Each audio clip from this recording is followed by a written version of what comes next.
Welcome back, Coven. Tonight we're sinking our fangs into episode 3 of the Vampire Lestat Toronto. We're breaking down the intense face-off between a newly turned, deeply hostile Daniel Molloy and a fiercely guarded Lestat featuring the telepathic blood tears prank. Plus, we're unpacking Louis' brutal machete-fueled revenge mission against Bruce in Detroit, the devastating unedited truths behind Magnus and Nicolas, and the chilling final reveal of Armand stalking the band's inner circle as Arun. Get comfortable. This is going to be a wild ride. Oh yeah, break down today's title, Toronto. All right, and so I am no longer buffering. Great. Toronto, we we are still on this rock tour, and so they've broken these episodes down by cities. Lestat repeatedly says 40 shows and 43 nights. So Toronto is just our next pit stop in the world of complete chaos that is the Vampire Lestat. Vera of Men, it's so good to have you back. It's been a minute. Yeah, I know it's been forever. I'm so glad to be back. Good. All right, so let's get into it. I'm going to let you know there is no chronological. We're not going in chronological order. We're just hitting themes, okay? So first, Daniel Molloy was born in 1953 and turned into a vampire in 2022 by Armand. Unlike his human years, where his interview with Louis was shaped by instinctual human fear and affection, Daniel now operates with a cold, immortal detachment. This is my question. How does Daniel's transition into an immortal alter his journalistic approach? Let's start with Bearer of Men. You said start with me? Yes, ma'am. Okay. I think that he feels invincible. I think that he thinks he's a little bit more clever than he actually is. And he can't wait to use all these because he can't be, I guess he feels like because he can't be bullied, you know what I'm saying, like he was before whenever he was going up against Louis, that he can just be provocative and be even more forceful to get what he wants when he's interviewing Lestat. So I thought it was interesting. I think it kind of turned him into, he just, since I've been watching it, I feel like he's just gotten to be so, not unhinged, but like it's a new Daniel. It's a new day. And honestly, I just think that Lestat puts him right back in his little place. It was a nice little humbling. Listen, you know it, hold it. Oh yeah. So this is Daniel Molloy amplified. Daniel Molloy, the immortal. And so it 100% changes who he is, but he takes it up a notch. Much like Bear of Men said, he's kind of has this invincible air about himself. And so whereas you could be humbled quickly when you were human, and basically were begging for the dark gift anyway, you have a seat at the apex predator table now. And so now you're really feeling yourself. And then you've published this book. So that's a whole nother layer that has you with this arrogance about yourself that you didn't necessarily carry before. Like you were a great journalist, you knew how to go there or whatever, in my opinion. But this is something, like I said, brand new. There's more arrogance attached to it because you are now a predator. So you're speaking about his journalistic prowess, if you will. Why is his hunger for a journalistic gotcha moment described as even darker now than when he was a human?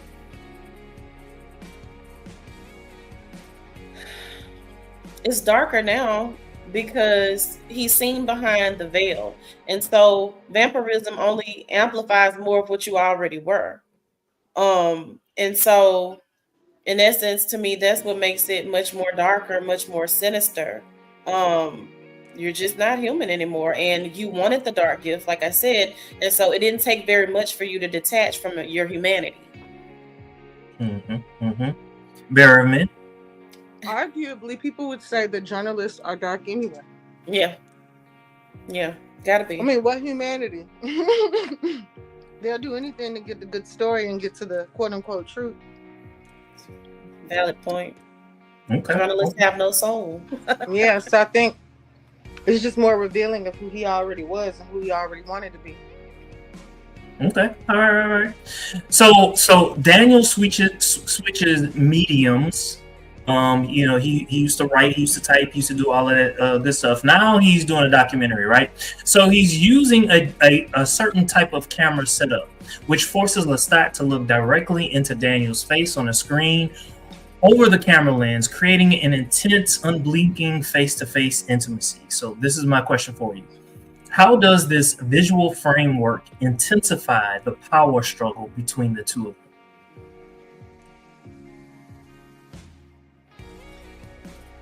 Oh, yeah? So, one, you've modernized it, right? And so there's nowhere to really hide. And so, to me, I feel like it's trying to give Daniel the illusion that he has this power that he doesn't really have over Lestat, which we see, as Baramin alluded to already with the catch-22 in the end that we haven't addressed yet. And so it's also almost like he's peering or attempting to peer inside of Lestat's soul. He keeps digging at him. Were you a stutterer as a child? Or you were a stutterer as a child, and like, right? That type of stuff. Just trying to peel back those layers that Lestat has put up by literally putting the camera right in your face. There is nowhere to hide. Almost like a looking glass self type situation. I think that he also wants to like minimize Lestat's ability to like create distractions or find things distracting, so he can continue to troll him until he gets what he wants. Because he's trolling. Bringing up the stuttering is like, what's your point with that? What you getting at? You trying to piss me off? Didn't I tell you don't ask me about that? Yeah, because he pulled our girl to the side. Hey, I told him, he promised me that he wasn't going to do this. He said, I made no promise. He like, well, who said that? He lying. No, I didn't. I said no such thing. But I don't believe that Daniel promised him that. I'm not going to lie. When he said he promised him, I'm like, I doubt he promised him. I love the childlike Lestat in that moment, though, to call over like, Mom, he's doing it again. He promised, and like, I'm telling on you. And I thought that was just the cutest thing. Like, come here, sidebar. He said that he was not gonna go there. He promised me. It just honestly, it made me think about how he's still human. Right. And he's still a diva. Always a diva. Let me ask you a question. So this portrayal, I mean, it's only 3 episodes in, right? Is Lestat the cold-hearted monster that we've thought him to be from the first 2 seasons? I'm starting to think that it's Louis. Listen, and I'm finding it hell of attractive, but you know I love a villain. So listen. The tables have turned. Oh my goodness! I'm like, he's starting to remind me of Grey Worm a bit, Oh, you took it back. I said, I love a killer now. Don't tease me. Listen, I was thinking this, and this is completely off topic, but since you said it about Louis, like just seeming like more of a villain, this episode gave me blaxploitation vibes. Whenever Louis went in, I was like, oh my God, this reminds me of a blaxploitation film between the music that they were playing as he was driving up to find Killer, when he went on this rampage. Like, I'm like, oh my God. And this is like a callback to blaxploitation. The fact that the Telemaster knew they could depend on him. You just had to put the right thing in front of him. They were like, we know about you, Louis. We know you're a killer. We know that you try to act like it ain't you. But we don't. We're gonna call in a favor. We're gonna call in a favor, and I need you to do me a favor. It's that eerily calm though. That's sexy as hell. It's eerily calm and chaos all wrapped in one. It's dark. I like it. I like it a lot. You gotta reel us back in. I'm sorry. That just got me excited when she said that about Louis. Like, ooh. I was reading the comments. I was trying to figure out that that Lestat is the monster. He seems like he's the diva. He is 100% diva. It seems like the only monster part of him was that he would, if he fell in love, he gave you what you wanted to your own detriment. Yeah. He gave you things he knew he shouldn't have given you, and then you blamed him for it. Lestat gets used a lot. He really is a victim, and I just don't think that people really understand that. He's a victim. And it's victim shaming and blaming, if you ask me, with how they try to handle Lestat like he's a monster. All right, so let's go back real quick. So going back to the camera setup, Daniel, Lestat, all of that. All right. So does the camera setup successfully strip away Lestat's defensive rockstar armor, or does it force him to construct a more complex performance? Let's start with Barrowman first. I think it did strip away his armor, but I think not in the sense of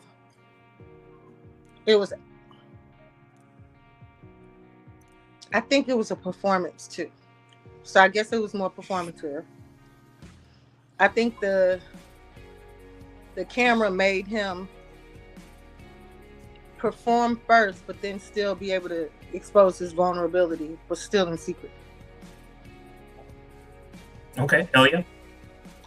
So Lestat is going to always be an actor first, and so I feel like that camera setup, it forced him to go into his wheelhouse and pull out a new trick and figure something out in a way in which nobody would have expected, to where Daniels thinks he's getting what he wants, but Lestat gets the final laugh. And so for me, that's just damn good acting, because you just don't see it coming. You do not see it coming, but he still is able to Barrowman's point, pull back that protective armor, because he still gets it out, and he needed to get it out. All the things that happened to him, so he still displayed his soul, bared his soul anyway. But catch 22. Okay, next question. What does it say about Lestat's willingness to perform a vulnerable breakdown to guard his real trauma regarding Magnus? Let's go to Barrowman. What do you mean? So when Lestat was able to cry, his performance, when he was able to cry, what does this say about his willingness to perform that breakdown to guard his actual trauma? I don't think he was performing that. See, I think the performance was that he didn't move for the camera. I think he needed to cry. He needed to tell Daniel what was really going on. He deflected. But he still didn't tell him everything. But he just can't. Because again, here you are glamorizing being a vampire. Because I give you that impression. Like, I've made this, look this way for you. But for me, this is horrible. Like, because from what I saw, he was raped, huh? 100%. Kidnapped, raped, and forcibly made into a vampire. Elia?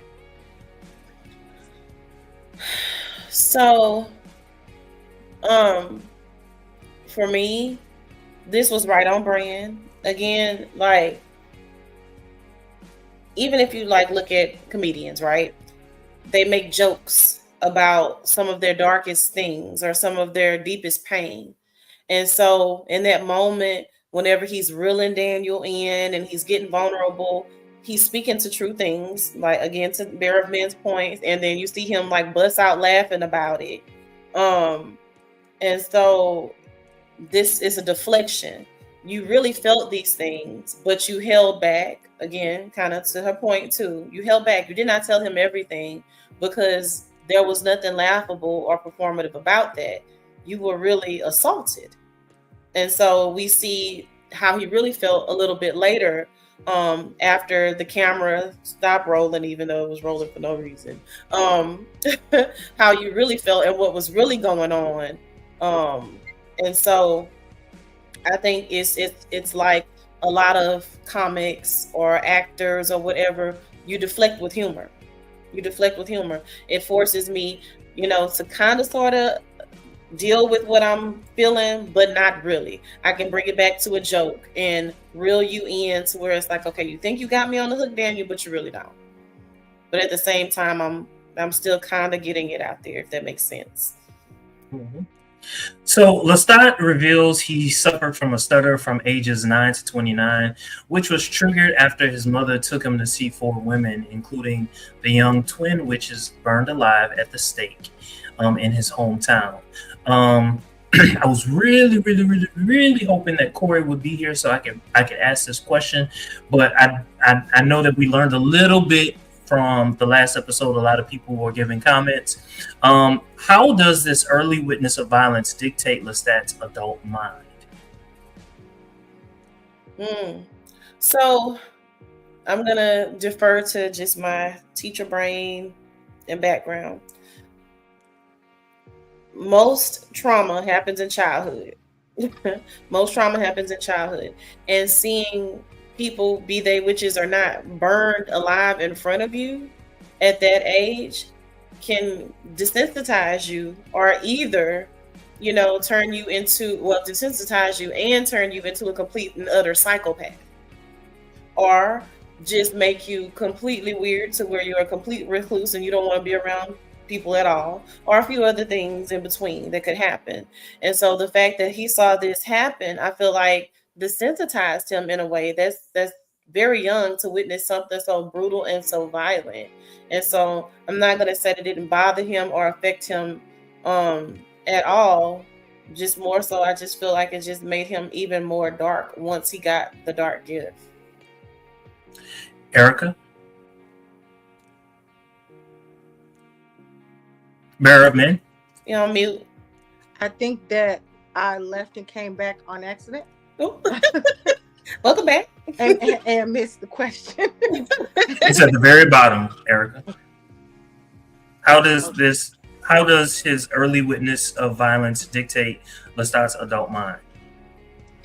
Oh, it broke him.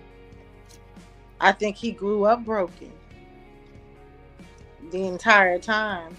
Like even with him trying to show his strength and trying to go out there by himself and kill wolves, and he was successful. That, and then clinging to his mother in that incestuous relationship. Cause child, who? I think it broke him. Okay, so Red Thought says not be in control, drive him crazy, his family, his mom, Magnus. In other words, like they all went, the entire town went to go see these people die. So I think what Red, I'm going to say Red Thought, because saying Red Thought is kind of hard. The feeling of not being in control drove him crazy, his family, his mom.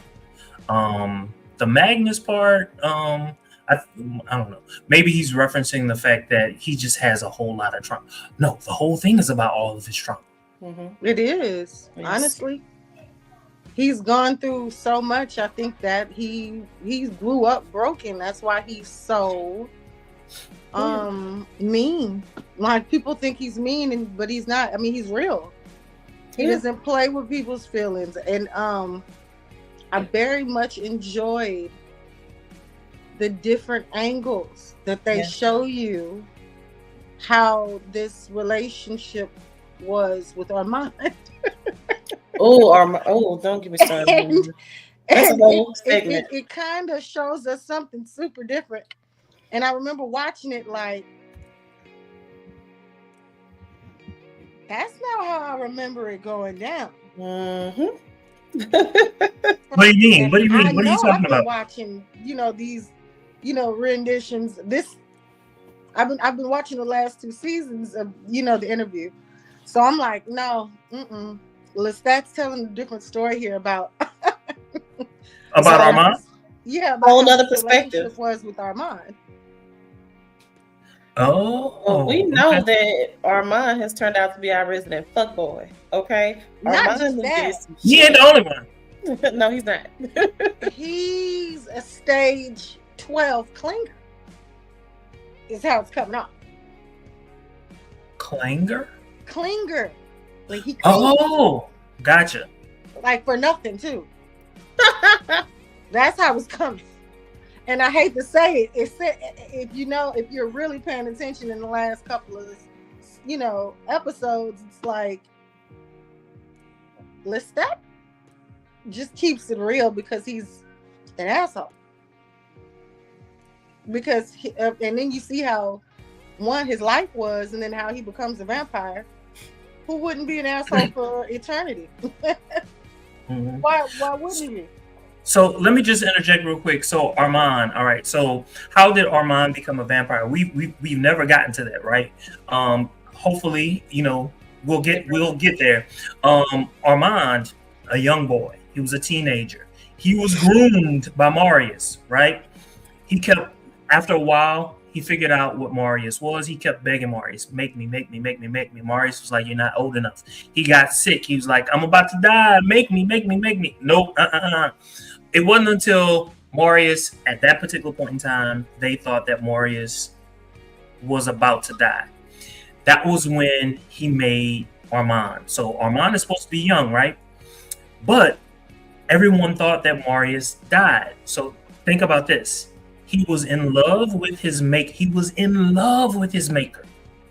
And begged him to be made. But his maker died. So what does Armand want? Love. He wants the love of someone else. And just think about every single person and how they were made. It reflects their life. Yeah. So, I can't see. Let me put my glasses on. Pamela Boylan. Yeah. And then Naya says, thank you for coming back, Naya. I would go as far as saying Lestat stayed alive so long because he's afraid to burn alive.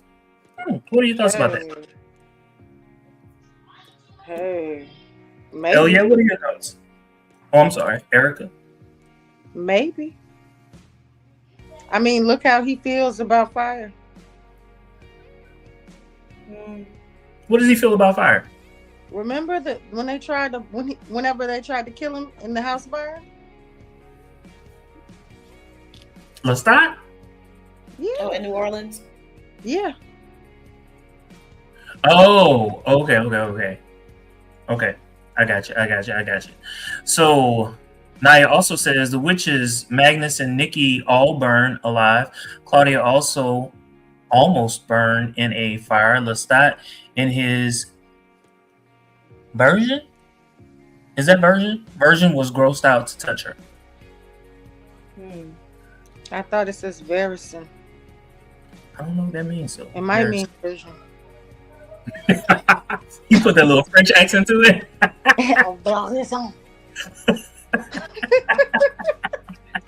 Also need my glasses. Okay. All right. So let's go to this. Do you think?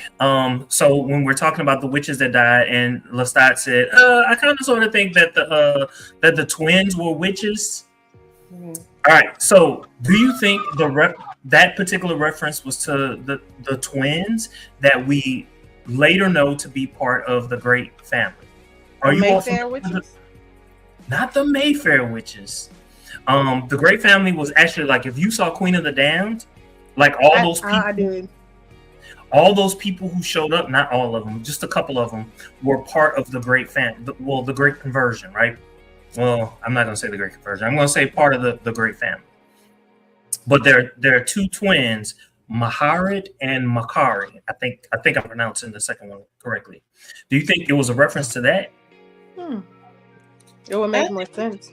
Right. I was about to say, I don't think anything that was put in here was haphazard. So I'm going to venture out to say yes, especially since he even bothered to make mention of it. Like, of course, he made light of it, talking about jacking off in the fields and some weird stuff with oxen and all of that. But the essence of what he was trying to say, I think, had substance to it. So I would venture to say yes. You're referencing something larger, or what do we call it in English? An illusion, making a reference to the past. Do you have any thoughts, Berriman? I think that he references Akasha all the time. He does.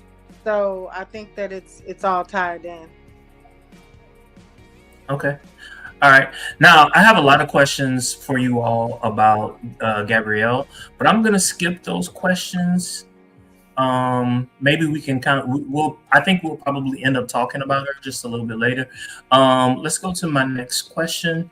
All right. So, guided by the Talamasca, Louis infiltrates a degenerate coven in Detroit run by Bruce, which operates human trafficking, feeding pens, and a fentanyl ring. This is my question. How does grounding Bruce's operation in contemporary real-world crimes heighten the reality of modern vampirism? My bad. Go ahead, Erica. I was gonna say, I think it leaves a space for people to stop looking at vampires like they're all the same, and two, like you got to get rid of them all because you really can't. You're gonna need a vampire to maintain another vampire. Okay, Elliot. So, since they've already adapted the show for television and put it in modern times, here's where we are. There's a fentanyl crisis, there's a human trafficking crisis, there's all these things. You get the buy-in from the watcher, or viewer rather, and so it makes it more realistic, and want to cheer for the vigilante, so to speak, to bring down the person that's doing these things that they should not be doing, human trafficking, the drugs, the feeding on humans. So it takes what we already have as humans, that's something that's completely awful and grotesque, marry it in with the supernatural. And so, you have a nice little bow or a clusterfuck of foolishness to deal with and unpack. Right. And so it just makes it a little more real. If you add a layer, I guess, if you will, to the storyline, because this is something that we're dealing with in everyday life. So it gives you more of a buy-in, I guess is what I'm trying to say, to the characters and to Louis' mission to bring him down. All right, so Pamela says the series is only based on the books, not the movies. You're right, Pamela. However, I was trying to give them a reference because they had not read the books, so I was referencing Queen of the Damned so that they could try to remember who those particular characters were. All right, so let's go back, and I'm kind of all over the place. How does Louis' brutal dismantling of the Coven highlight his growing power?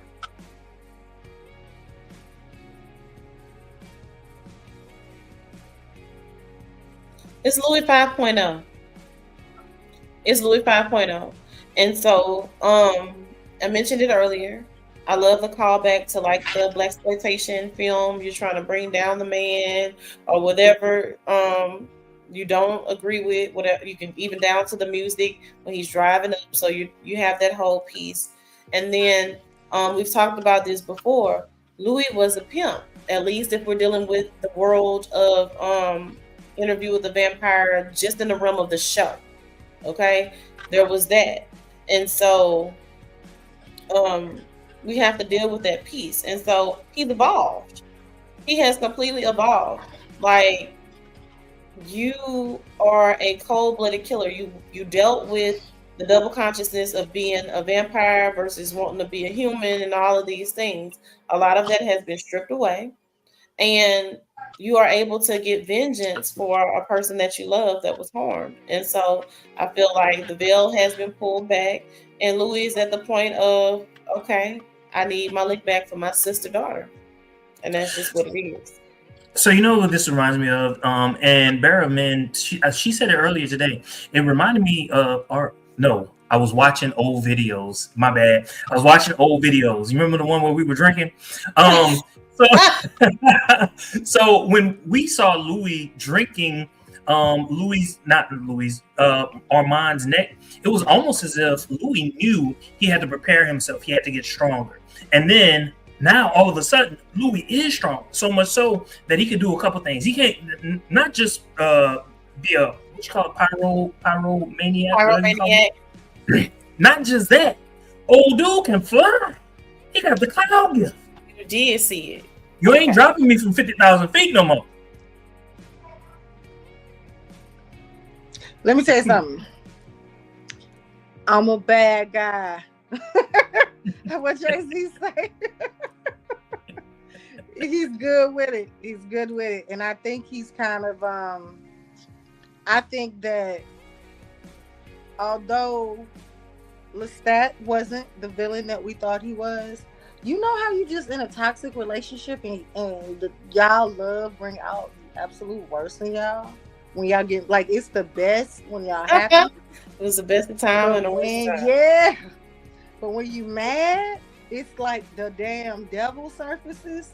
I think that now that he remembers that he could be the damn devil and he handled Armand after he remembered, I think he's good with it now. And I think, like I said before, I think we're seeing him in his villain era, and I'm enjoying it actually.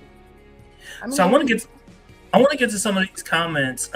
So Naya says, why was Louis and his lawyer talking on the phone? Couldn't they just communicate telepathically? I think he bit him and they are in a relationship. He lied to Lestat. What are your thoughts about that? Do you think that Louis made, what's his name? Lemuel? Was that his name? Lemuel. Yeah, Lemuel. Do you think Louis made him? Is that why they couldn't speak telepathically? That would make sense. I think he's out here making his own coven. I think there's a lot of little things he's doing that he's not talking about anymore.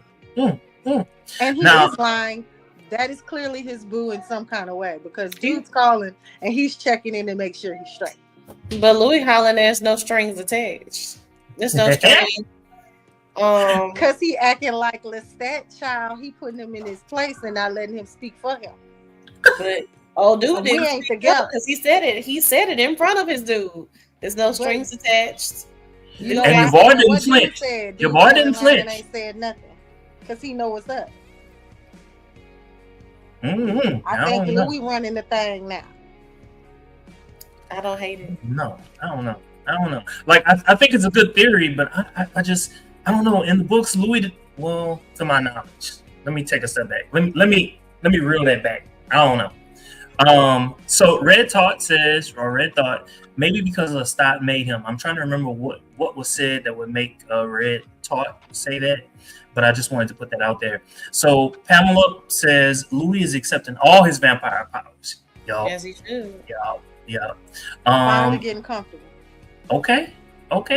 Naya says Louis definitely made him and lied to Lestat and flirting with him the entire time to just distract from the book. I don't know. Okay. All right. Maybe. I mean, I like kissing off the ex, don't you? I mean, the screensaver on the phone was corny. LOL. I think it was more petty than corny, though. Red Tart. I think it was more petty than corny. I think petty. Yeah. You're the only one that's gonna see it. You don't know. We needed to see that so we know that he was lying to Lestat, baby. You know what? But at the same time, I'm looking at the picture. I don't know if Louis was like all into. I don't think that Louis likes anybody but Lestat. Oh, I don't think he either. still want Lestat bad. No, no. Like everybody else is just kind of like, a rest stop. This is a But rest didn't stop. he tell Daniel? Didn't he tell Molloy like we were actually about to resolve what we had going on before you released that damn book? And, You ruined it. and You blew my fucked my shit up. You fucked my shit up. You blew my shit up. And now I'm into it with this man. And we know how he get and how long it take him to calm down. Thanks to you. Centuries. Man might be mad up. Lestat gotta be a damn Virgo. I swear. Lestat is a Scorpio. Oh even my worse. God. He is probably a Scorpio. Lestat is probably a Scorpio. Even worse. The three of us were all Earth signs, so we're like, ah! I was about to say, and Louis must be a Taurus because he don't care. You mine, you gonna forever be mine. And I'm gonna dangle my ass in front of you. So, Yeah, and what? Question: does Louis' execution of Bruce undermine or enhance the profound gravity of his revenge? What did you all think about that? Like, I thought Louis was just it was everything. It was everything to me. The way Louis caught him by the vertebrae and just pulled that shit out, then slapped him. What were your thoughts? I thought it was poetic, honestly. I was like, step into your darkness, baby. Kill him. He like abusing women. Step into your darkness. Step into the bad side. Yeah, So, he like your sister. And I guess I feel like you can't do stuff like that in real life. So just watching a vampire be able to have his revenge for somebody is like, boy, isn't that on another vampire? It's like, I love it. I'm gonna go with it 100% enhance the gravity of his profound revenge because I mean, like, come on. Like, he was fine, he was chilling, then y'all put this opportunity in front of him, and again, call back to like a blaxploitation type film, the way he pulled up, rolled up, showed out, all the things. And so I think this was a great display of Louis' revenge, and I think it just made sense. It made sense. He even freed people that they were feeding off of and whatnot. So he's not so detached that he just doesn't care at all. But this is what I am here for. This is my mission, and I want to do my sister daughter justice. And so I think it was more grounded than you may give it credit for. Like, okay, Louis is unhinged. He's sitting here smoking a cigarette full of blood and all this other stuff. No, I think he was just on the hinge enough.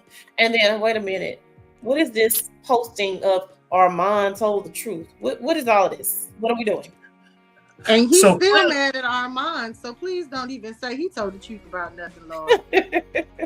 No, so this has got to be, so I kind of think that this has something to do with, remember in episode 1 where Louis walked up with a missing leg and Armand had a missing eye? I think that we're going to find out that Armand had something to do with Bruce. Always. To what extent? I don't know. What's up? I didn't want to cut you off. Just going back just a little bit, Red Tart said, come on, we're talking about Petty Louis. He owned 45% of Lestat's merch. He's down bad. All right. When they say own, does that mean he profits off of Lestat merchandise? What'd you say? When they say own, did they mean that like Lestat, that like Louis is making money off of Lestat merchandise? Yes. I was cutting up laughing. That is petty. That comment is accurate. That was, and it ain't about the money. I'm an immortal. It's just to fuck with you. And that's why I thought it was beautiful. I did too. I thought it was wonderful. And the way he looked at him, and he looked at her like she was like, I'm checking into it. And he didn't even know. It was like, oh, he playing all day with me. Well, he probably got under all kind of. Louis is a businessman. He probably got under all kind of shell corporations and all kind of stuff. But Tootie in the Boot says, I don't think I can't pronounce that man's name. One of my founders is named that, and I've never been able to pronounce it. Was turned by Louis, and I don't think Louis is serious about that relationship. What are your thoughts about that? Not at all. He said as much. Hey, there are no strings attached, even though you got him with this wallpaper, this screensaver. You playing the game. It's not serious. Mm-hmm. Thank you, Pamela, for double downing on the fact that Lestat is a Scorpio. Naya says once Lestat cut Louis off because of the book, he needed to be in a relationship and connect to someone. He can't be alone. Pre-approving Lestat's tour stops and hotel. What are your thoughts about that? I kind of agree, to be honest with you. Elliot? You forever mine. So please understand, I'm going to always find a way to stay connected and attached to you. So there are so many viable artists out here. And especially since we've taken it out of the world of Anne Rice in the years that this was developed and made it in present times. Okay, there are so many artists that you could attach yourself to, Louis, that are actually more profitable than whatever Lestat got going on. No, I need to be close. I need to be a nuisance, a thorn in your side, and a replay record, whatever. You're not going to be able to let me go. So 100%, I need to know where you at all times, because you belong to me and I belong to you. You are my paramour, and vice versa. So, and how you gonna cut me off when I was mad at you? You can't. We levitated. Really crazy. We levitated. It's just not over. When I was mad at you because of this little book, I ain't tell him to publish you. I was just trying to talk. I was just running my mouth. I ain't telling him to publish the book. So you cut me off. Can't cut me off. You can't cut me off. I really think Louis crazy like that. I really do. So Naya says, just like his fight with Santiago, it was way too quick for me. He should have called Lestat and they should have done it together. I agree. I kind of said it. They should have done it together. That was both their child. That's a reckoning. What are your thoughts, Elia? I don't know. I don't know that I agree or disagree. I don't know. Simply because of where Lestat is, all in his feelings after this book has published, him trying to figure out where he is. I don't know that Lestat would have been helpful or what have you in that moment. I don't know. I think it's a good ideal, but I don't know. This is where I'm at. Okay. All right. So Naya says, I enjoyed the season of Pimp Louis, the way he killed Bruce. Yeah, I enjoyed this season of Pimp Louis, the way he killed Bruce. Even his need to buy and own Lestat. I'm having fun. Yeah. I agree. Even his need to buy and own Lestat. He's just being petty. He's out here killing people and being petty. I agree with you. He got to stay attached. He has to stay attached to Lestat because even it's 40, he thought was 40, but really 45%. So it's still not half. You don't have him completely by the balls, but just enough to fuck with him. Can we just talk about like when he gave that unnecessary picture of like rubbing, trying to figure out numbers, writing numbers on each other's backs and trying to figure out in the way that he knew that was gonna bother Lestat so bad, just like, and he was like, that was so descriptive. Like he knows how to bother that man. It's almost on some. Oh, you don't want me? Okay. Poke the bear. So we're just gonna drive this into the ground.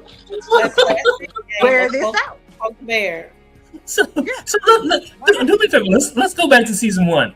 Do you think that Louis was really in that house, just a recluse, doing nothing, not talking to Lestat at all, Or do you think he was jabbing every which way that he could all the time? All the time. All the time. And I think Armand knew it, and because Armand was in love with him too, this was his get back, like for being left behind in Paris by Lestat. I see you shaking your head, Elliot. What's going on? The only difference is Louis didn't know he was helping Armand, and Armand was the butthole. No, I'm just shaking my head. Then he whooped him some good, didn't he? Hell yeah, what you got? Part of the reason my sister died. Say less. Say less. Okay, we're gonna go to Red Talk. All right, so Red Talk says Akasha maybe found Louis and Armand and kidnapped Lestat, like the movie, more or less. That is a definite theory. That is a definite theory. You're probably more right than I am. Naya says, she must have sent it twice. Play stupid games, win stupid prizes. You yap too much to the wrong person, and now you have to suffer the consequences. And I always hear this: play silly games, win silly prizes. Much of the same. Differing though. And tooting the boot. Yeah, I don't know. Louis was jabbing for sure. He said himself that he took an unsavory delight in provoking Lestat. Okay. All right. What'd you say, man? No, I said lover's spat or lover's quarrel. It makes sense. It tracks. Lover's quarrel. Yes. All right. So Lestat packages his siren as a 1980s music video for Your Biggest Fan, portraying Magnus as an adoring groupie. Why does Lestat feel the need to metabolize his sexual assault coded trauma into a joke?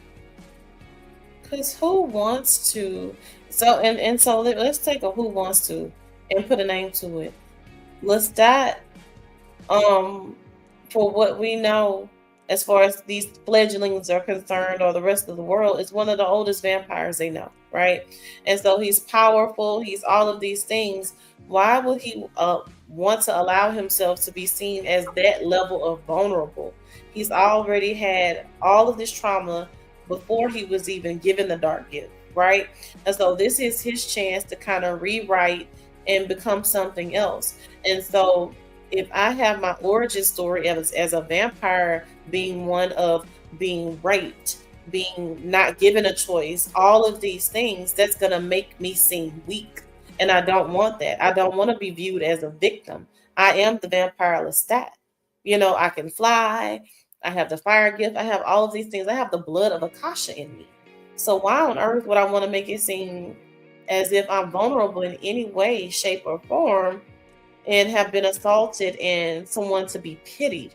To me, you might as well just cut off my head and kill me now if I'm Lestat, if this is what I allow to get out. Merriman. Absolutely. We're talking about a man who, in human form, killed 8 wolves to protect his village, to protect his estate, when his punk ass brothers and father would do nothing. Nearly died, and that didn't kill him. So you want a man who's proud like that? He that guy. In the 1700s, you want somebody to tell a story. He's sleeping, and he gets kidnapped and abused, and he's forced. The dark gift is forced on him for like someone else's obsession over his beauty. What kind of story is that? Nobody want to hear that. I mean, he don't even want to hear it. He don't even want to tell it. So I think like if you had this kind of awe-striking beauty and this beautiful voice, and you're talented with music, and you're brawny, and you're like that person in the 1700s, dude, you got this blonde hair, beautiful blue eyes back then. You know what I'm saying? and you get caught in your sleep, he would have rather gone out with a duel. You know what I'm saying? That's a weak story to tell. So I think it's pride. Jermaine, I want to hear your thoughts. I want to hear your thoughts on this question. For sure. I agree with everything that all of you all said. I just think right now, do not Britney us right now. I want to. No, I was gonna add on. I agree with everything that you're saying, but to add on to that, I think the trust. So his mom is present, right? Louis is like circling, right? He has mentioned in this particular season his thoughts about Claudia. So like all of these things are surfacing. He's thinking about Magnus. And it's because of the songs that he's written, right? These songs are like unearthing all of his trauma, right? And then Daniel keeps nagging at him. So it's too much all at once, and he needs to have some control. Which is why I really like what Tootie says to make himself more comfortable and also less of a victim. Pamela also says Lestat is always trying to mask to hide his trauma and to bury it to push through, which is along the lines of what all of us have said. Honestly, too, maybe he really was trying to put himself in the mind of his abuser. Because they said he said that it was all these dead blonde boys just hanging in there. And the way they illustrated it, it made me realize, oh, dude was obsessed with him. Yes. And working his way up to get to him, have been following his shows, have been stalking him. Like, so how unfair is that? Like, but also like, it probably was some type of like obsession towards him and some type of secret love. I mean, one-sided, of course. Lestat didn't feel that way. He didn't even know he existed. But maybe he romanticized it because he must have thought that might have been how he felt. So Magnus was made a vampire. Most vampires are attractive. Magnus was not attractive, right? And he knew that, right? He knew that. But so yes, Magnus was looking for a beautiful person to make before he died, but he was looking for the right person. When he found his victims, in this case, Lestat, he learned from his thoughts that Lestat killed 8 wolves. So Magnus is like, this boy is strong. He has like inner conviction. He's perfect for this gift. When he kidnapped him, even when he kidnapped him, Lestat was fighting. He was like I'm gonna die. I'm gonna fight. I'm gonna die fighting. That was his thing. Like I'm going. They didn't show that in the television show, but he was fighting. And that only made Magnus want him even more.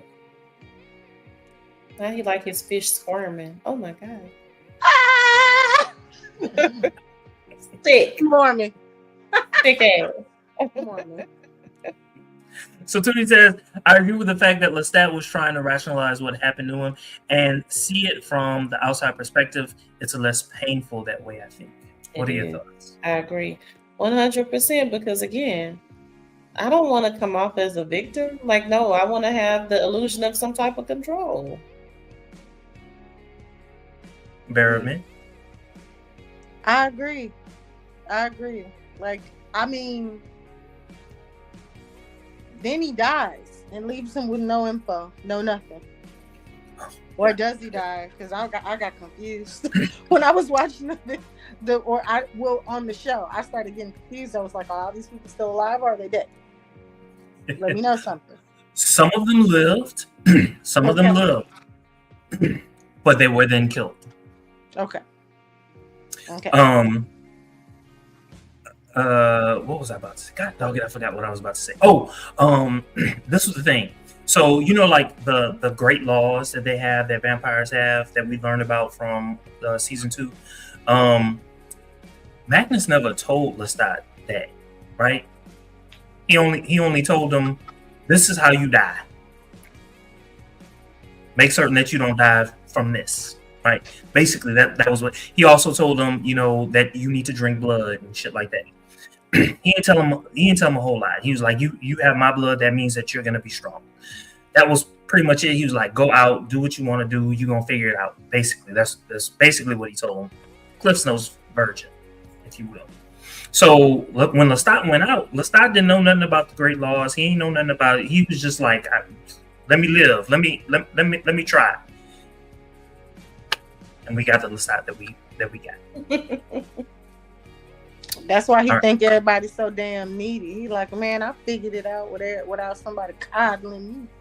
Well, I got to do all that with y'all. All right, so let's move. How does the satire of the music video create a sense of separation when contrasted with the reality of his making? So remember his music video, it was supposed to be light. It was supposed to kind of sort of making fun of Magnus, but the reality was completely different. What are your thoughts about that? It's a complete and utter axiom. You have the, I guess, self-imposed reality of what you would have liked it to be versus the disgusting reality of what it really was. And so you get two different perspectives wrapped up in one. One, the pain, the trauma, the reality, and two, the defense mechanism that I built up to make this more palatable. I think it makes him no different than Louis in this book. Hey, give us more. Say more. Yeah, I was about to say more. Say more. You can't do that. It's just not like you told it the way you wanted to tell it. Because you had that kind of control over it. You took the control you could have and you said what you wanted in that moment about who about your maker. And it made fun of him. It made him fawn over you. It made him seem vulnerable and made him seem crazy. But where's he? He doesn't get to tell his side of the story. Well, didn't Louis do the same thing? Oh, that's my question. I was going to ask, who's the more reliable narrator? Is it Louis or is it Lestat? Louis did the same thing to you when he told his side of the story on the book. And you like the lost show, right? I wonder what Magnus. Was it Magnus? Magnus. What Magnus would say if he saw that bulge. You know what I'm saying? In the car scene, he was like, he said the That's journalist. why I said, is he alive in his hair right now? Like, for real? That's what we is that So here's the thing. Like, so head, like that's what we doing right now? So Magnus burned himself. But he told us that make certain that you scatter my ashes, because the ashes, it's like they're attracted to each other, right? So he could not. Mm-hmm. So he told us that make certain that you spread them and you spread them wide and all the other good stuff. But if they're attracted to themselves, there's a possibility at least. Because it sure seemed like Magnus in his head, like, oh, that's how we playing. We playing games like that for real. That's what happened. You out here telling this lie. So Tootie says, like the same exact thing that happened between him and Louis. It's like how you. It kind of just makes me feel like it's all about perspective at the end of the day. Yes. And you're as long as you get to be the narrator of your own story, someone else's feelings gonna get hurt if you're mad at them. So Tootie says he basically gets to frame it. We all agree with you. Tootie also says, as if it wasn't the Vampire Lestat, it was Lelio that happened to. So Lelio, that was the character that Lestat played before he became a vampire. That was the character that he played. Let's see. Like, this isn't me, it's another version of me. Ooh, that's dissociative. Dissociative behavior. Okay. All right. So let's go. I'm going to try to go a little bit faster with these questions. What does this parallel tell us about the emotional similarities between Lestat and Claudia? the fact that Lestat was raped, brutalized, and we were seeing those images while we were also seeing or being reminded of what happened to Claudia. It's why he never felt sorry for her, because he knew about it too. He knew about the darkness of the world. He tried to keep her a child forever. She wouldn't listen, and you would think that he felt sorry for her, but I guess he learned the hard way. And I think that's why he was always hard on her. Like, you think I'm evil, you think we're the problem. No, the problem is outside those these walls, and you keep running out there to find out about it, and it's gonna find you. And it did. And he knew already that it would find her, because it happened to him. It found him since he was born. But she grew up hard too, so it found her when she was born. So it's crazy. They were just alike. And remember, he did adore her. He absolutely adored her. She just grew to hate him because she hated her body. Elia, I'm gonna keep calling on you, Elia. I was about to say, honestly, I think there's a parallel simply because he understood and respected her rebellion, but he knew what the end would be with that rebellion. And so, Okay, let's take it a step further. Did Lestat doom Nicolas by hiding his vampirism, or was Nicolas's mental spiral and madness inevitable due to his pre-existing struggles? Lestat said that he was bipolar. So, what are your thoughts about that? He was always crazy. He was always what? He was always crazy. I couldn't hear you. He was always crazy. Oh. Armand knew that before he bit on that man. Everybody knew. And we know Lestat like him a little crazy. His daddy, the tailor, knew. All the town was talking about it. Everybody knew Nicky was crazy. Everybody knew the Lululemon did not have his shit up, and he ain't had no damn business becoming no vampire. Gabriella knew it. Everybody knew it. Lestat is just a natural rebel. I love how Gabrielle told him, like, what are you doing, man? What are you doing, man? Don't do that. And he was like, you don't love me, because he been knowing. You don't love me enough to give me the gift. You was crazy, boy. I'll give you a gift, all right. That's the last thing he needed. So Nicolas was so crazy that he cut his hand off. This is my question. How does this act of self-mutilation symbolize Nicolas's total rejection of his identity and immortal life that Lestat forced upon him? He didn't force upon him. He wanted it. He wanted to be made. Lestat didn't force that immortal life on him. In fact, you manipulated him. If you love me, you'll do this. Lestat did not manipulate Nicky. If anything, Nicky manipulated Lestat. And that self-mutilation that was a part of all that crazy and cuckoo that you got going on in your head. He didn't reject the gift. He rejected that he couldn't play anymore. And because he was such a nut buddy, he cut his hand off. I'm proving point. And you don't know what the hell is going on. You got people in your damn head telling you that all of this shit makes sense. Hey, the fact that you're looking for this letter opener. Hey, I put it in the chamber pot.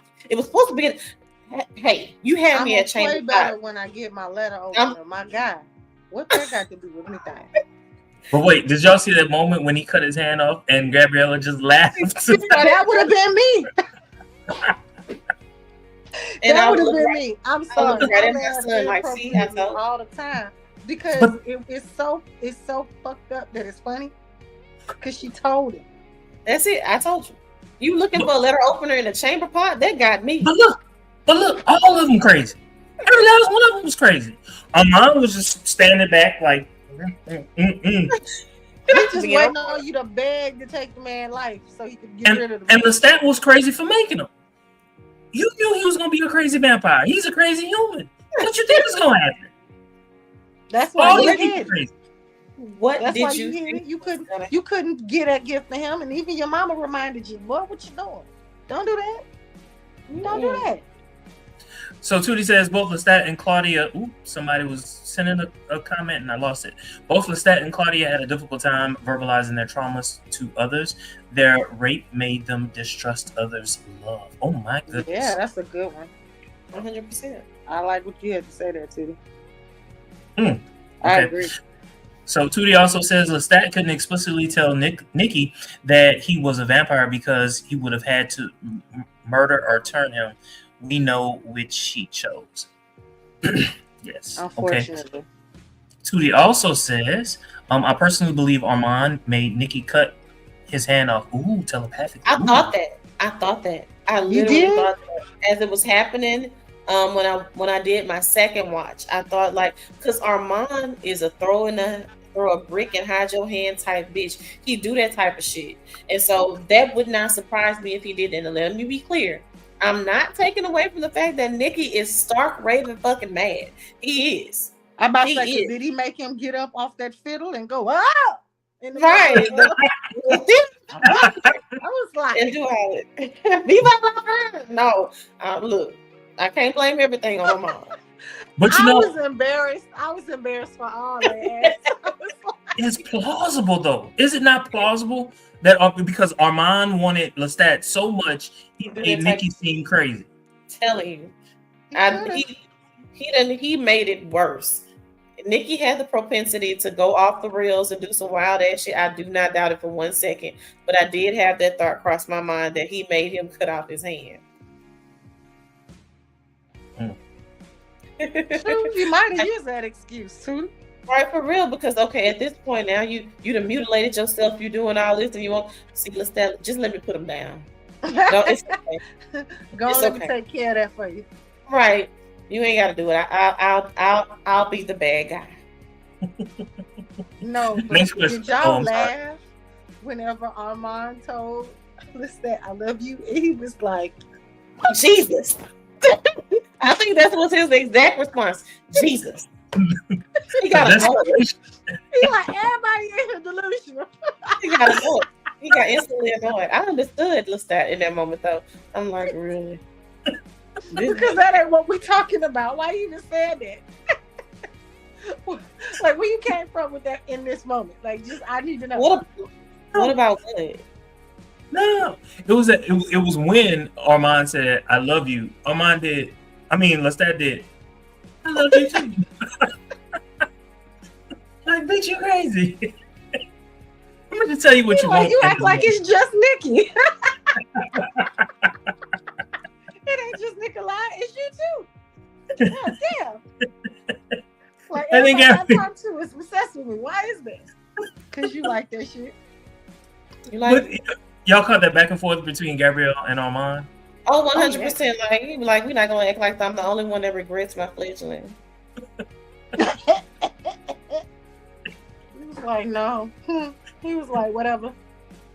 And she was like, oh, I'm so in love with my, like he's the only one. Like, you're not, almost like she's like, Armand, you're not the only one. Get over it. You're not. Like, you keep trying to be the only one and you're not. So we're talking about Gabriella and Armand. How does the presence of those two sit as judges during that particular scene? Like how does that impact the scene, having the two of them there as Nikki is going crazy?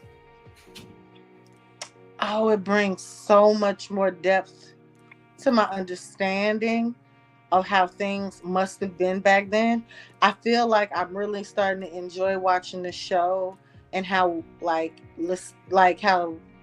the interview with the vampire gave us one thing, and like with the in terms of the show, and now we're getting all this other sides of stories and like extra input of who was there and who could tell their side of what they witnessed. I like it because Armand can't lie in this moment. If Lestat's mom was sitting right back there and could attest to the fact that, boy, you crazy. That man was never in love with you like that. You were obsessed with him. Like, come on. And it just gives more layers to like, how many different perspectives are they going to give us as they film these shows? Mm-hmm. Mm-hmm. Are you asking me? Is that a question? I was saying I'm excited to like watch it because it's like, what new layers are gonna come? Oh yeah, do you have something? Same thing, 100%. I think it heightens it. And then when you take the perspective from two and then you multiply it, it amplifies all of the pieces in between that we're missing or whatever. You get all these different vantage points. And so I think it makes everything even more horrific and just kind of adds, like you guys both said, layers to the story. So Now we're real good about saying that Armand is the devil. he's basically the devil, right? But in this particular moment, so Lestat is recounting his story. He's talking to Daniel, and he's basically saying that he couldn't kill Nikki, and he was thankful to Armand for killing Nikki. What are your thoughts about that? I still think Armand pushed his ass over the edge. Nikki should have never been made in the first place. Let's be very real. But I feel like Armand has a way of orchestrating shit, which makes me feel like you are still the devil. So where you still are on the hook for this bullshit, Armand. I feel like, yeah, you probably shouldn't have done that. But I feel like Armand is gonna dial it up just enough to force you into a corner. I really do believe that. If I remember correctly, didn't Armand kidnap Nicolas to begin with and feed off Yes. him a little bit and put him in position to be made into a vampire? Yes. He did that so he can get rid of him anyway, because he knew he was weak. So I guess for me, I don't think that. I think it was that moment where Armand made him crazy. Huh? I think it was that moment where Armand started making Nikki go crazy. I think all he had to do was feed on him, and he was gonna go crazy. Because, like, don't they get a little bit of something, like some type of connection, once they're fed off of vampires anyway? A longing for them. So That Tootie said it. That was the crazy. All he had to do was bite him one time, and he clearly fed on him multiple. Well, it was more than just him. It was the entire coven. So Tootie says Gabriella and Armand were apathetic in different ways. They were definitely showing us that Lestat didn't have any support after he was meaning Nicolas was turned into a vampire. Onyx Crown, thank you for joining us again, Onyx. But since the writers changed Lestat to having him kill his family, I also wonder if Lestat let Armand end Nikki because he seemed to have remorse, giving into the impulse of offing his family. So in the books, he didn't kill his family. Neither one of them killed their family. They lived a life. It wasn't until the people of France, they wanted to do away with the monarchy, so they started killing some of the royals. His dad got away, went to New Orleans, but Onyx is basically saying he felt guilt over that. Any thoughts about it? I guess I'm the only one that disagrees. I think that he set it into motion when he bit him. I don't think he had to tamper with him. I think he intentionally didn't have to do anything because it was gonna feel wonderful when Lestat couldn't kill him. And he had to be the one to do it. Like, see, told you he couldn't take it. Now come to Papa. I'll do that for you because I love you. I think it was that kind of thing. So Tootie says it's tragic he had to go through what he had to go through with Magnus, and then have to deal with the Nikki of it all while Armand's crazy ass was pining over him and his mama was laughing. I agree, because that's a lot. It was a lot. There was a whole lot. It was too much, actually. Going on at one time too. Like, oh my God, it's like y'all all are doing too much in my face. No wonder he ran away to New Orleans. So I'm gonna skip a couple questions because of time. So I do want to ask a question about the music. There was one particular song that I really, really loved. It was the last song. It was called "Loneliness." My question is not about loneliness, though. What does the music box, represent for Lestat's character? Talking about Nikki, that particular music box. How does it embody his recurring pattern of acting as both a maker and a destroyer to those he loves? I gotta think about that. Yeah. One more time for me. So, what does the music box represent for Lestat's character? How does it embody his recurring pattern of acting as both a maker and a destroyer to those he loves? Oh, you mean just the song and being addicted to the music of it all? Well, there was a music box that he held on to that belonged to Nikki. Oh, when he's performing that little thing that was across his chest. Just a music box that belonged to the Nikki. one that he talked about. Mm-hmm. Okay. Okay, so I'm gonna move. Let's see.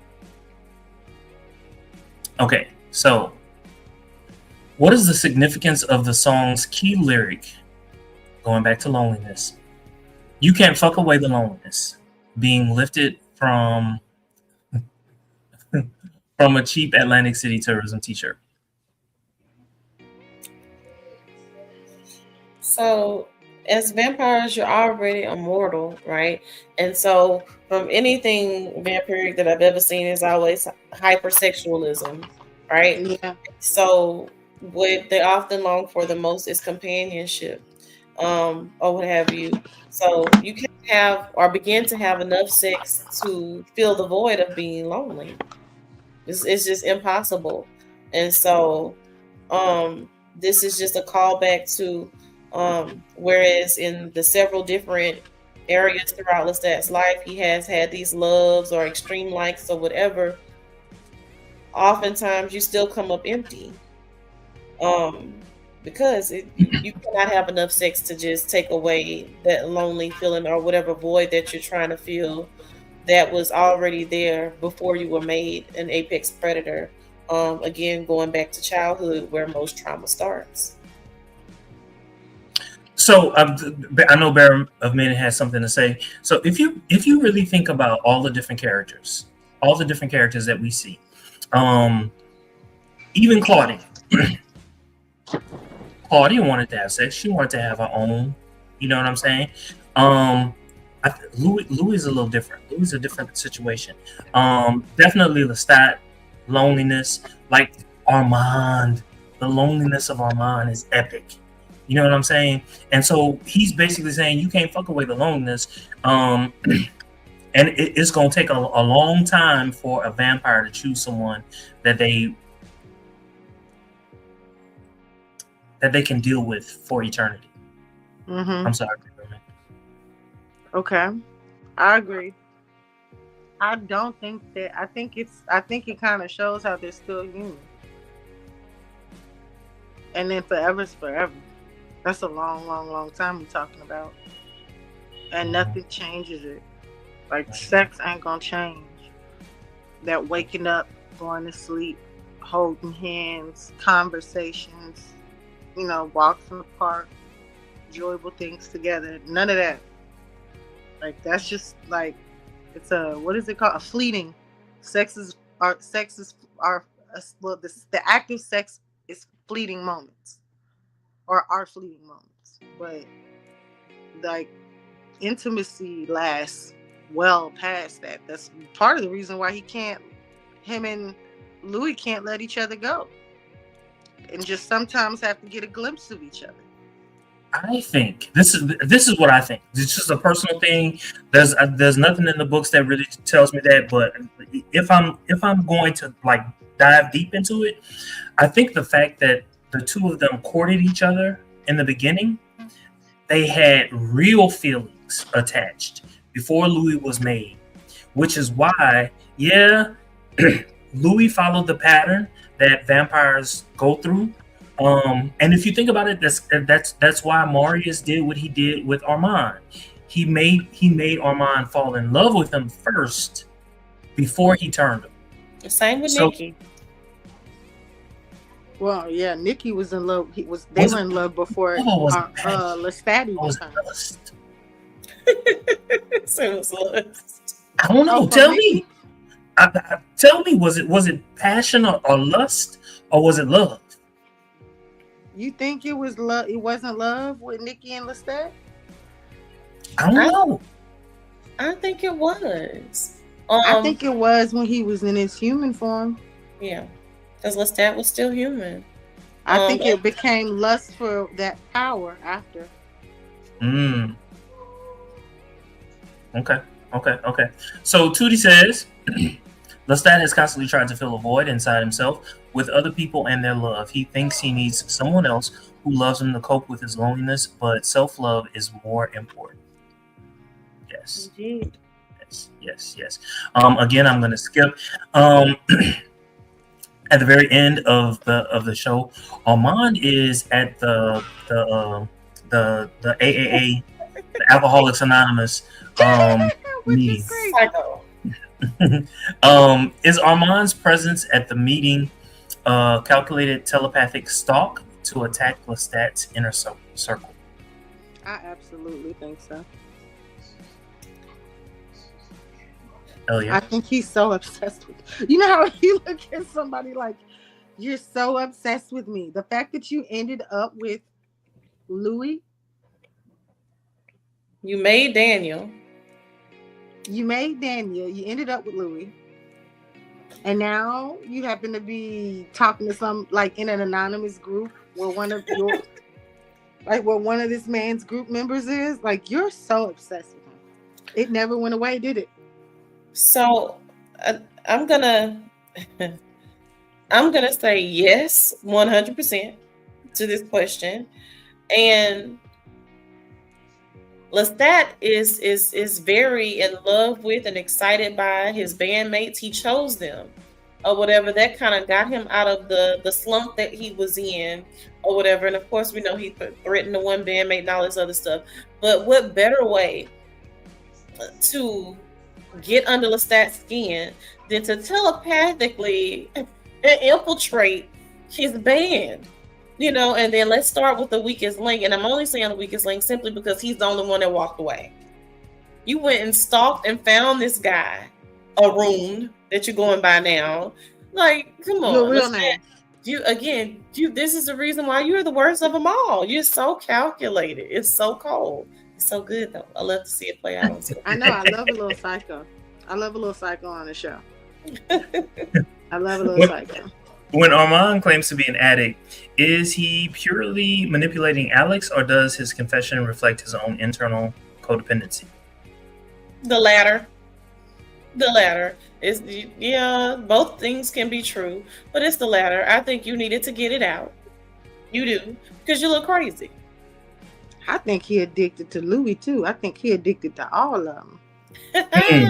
Once that heart get what he done got, he just be like, but I love him. Jesus. Yeah. in Lestat's words. Exit box. So after Louis executes, and now we in love. Now we go to go. So after Louis executes Bruce, is Louis still trapped in a cycle of grief, or is this lookalike waitress a sign of something more supernatural?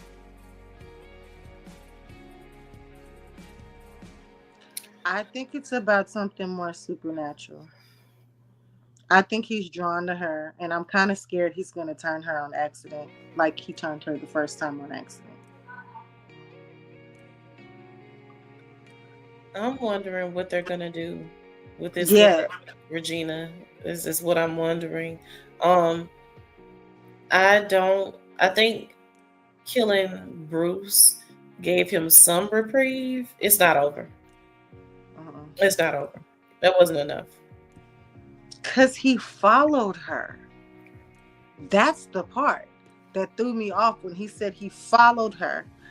And he realized, like, she came back out in her, he was like, when she disappeared, and she came out in her uniform, and I had to realize that's not her. And then them closing out with him in the restaurant again, I'm like, Louis, she's not some little wounded animal back in the day, like when she was a little girl that was dying of some colic or something or whatever was going on. Like you can't just do what you gonna do. You know what I'm saying? Because I just feel like he's gonna do it.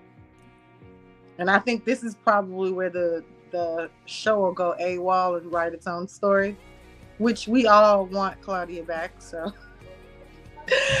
I'm kind of like, any way we can get her, I really don't care. But I'm like, damn, what are they gonna do with this Claudia person? So Tootie says he's going to use Alex as an excuse to get closer to Lestat again. I guarantee. What are your thoughts about that? Yes, 100%. So Onyx Crown says Armand still stays playing. Ooh, someone commented. Stays playing. Also keep away from Nikki 2.0. I mean Alex. Not Nikki 2.0. Ooh, okay. I like that. Okay. So Tootie says Louis is going to keep stalking Regina and drive himself insane to the point where he calls Lestat to verify. Thoughts? Not to verify. Well, I think I think he was looking at the previews for the next episode because they were in the diner. I think it was. I think that's what I saw. Mm-hmm. And you could tell the girls, like from the previews, you could tell the girl is noticing. Louis, you're here again. How can I help you?